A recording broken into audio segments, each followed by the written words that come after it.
What should you be doing to determine feature benefit match and product market fit match so that as you spend money on this, you spend money on the right things?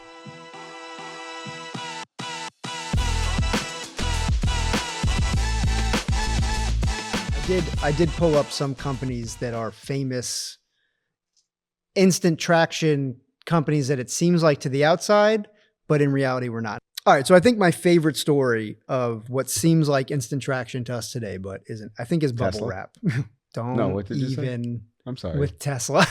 No, not Tesla. Such a bunch was of this? junk. Bubble wrap. So again, there's a bunch on this list that people know. Apple, like you were talking about, Uber, Nintendo. We can cover some of those, but I think the one that's my favorite is bubble wrap. So it was invented in 1960, invented as a trendy new textured wallpaper. Total failure. Later attempted to market as housing insulation. Also a failure. The thing that changed the tide for bubble wrap was IBM, because IBM came out and needed it to package their newly launched computer. So the reason I love it so much is because it's not just about time, right? I think sometimes you get in this, you hear this thing where people are like, just give it time. It's not just about time. It's about co-occurring conditions, right? You needed sensitive electronic equipment that had to be packaged and shipped to make bubble wrap relevant. It wasn't relevant before that. And that's what made it take off. And we were talking earlier about the Wright Brothers and flight. You think about, man, I wish I was the person to invent flight. It took the Wright Brothers like 7 or 8 years to prove to anyone that they actually figured out flight control. That was really what they did, was flight control. But when they first flew, even newspapers that witnessed it covered it as a hoax, all this kind of stuff, all this thing. They went to the US government. US government wasn't interested. They went to France, did demonstrations in France, and then the US government saw it. And then that's what really kind of changed the tide for flight. But all that ties into what we preach all the time about validation, right? Even going back to the bubble wrap IBM, we talk about partnering up or partnerships and collaborations and paid pilots. Those have never changed, right? We always say you're never going to get validation in your hometown. You have to go out of your town to get it and then come back. Yeah.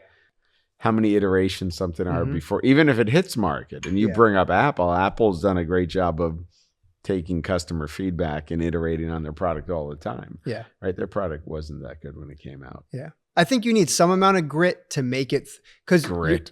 Well, and I know you love that word. You need some amount of resilience, because you are going to get negative feedback. You were just giving me, I don't know if I'd call it negative feedback, but you were just giving me criticism, but it was truth about certain products we make. You need to be, and that was delicate.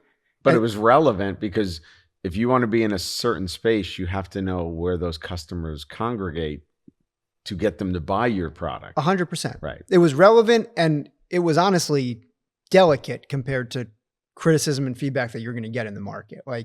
But I feel like we see people go through the same thing, which is, I came up with this idea. I told my insert here, wife, husband, partner, mom, dad, whatever. They thought it was great. So now I'm here and I'm ready to make them. There's things you can do before I'm ready to make them to find. And that's what we do in the incubator is, what should you be doing to determine feature benefit match and product market fit match so that as you spend money on this, you spend money on the right things. And even with all that, there's no such thing as instant traction. You can design, develop, figure out bubble wrap in 1960. It's going to take time before that takes off, but it's not just wait it out. It's, where is the right product market fit? Because it wasn't wallpaper. It wasn't insulation. It was shipping and packaging. No product goes from idea and then it's out the door. It just can't be. It doesn't make any sense. Well, even I think a lot of people think you go design, engineering, make.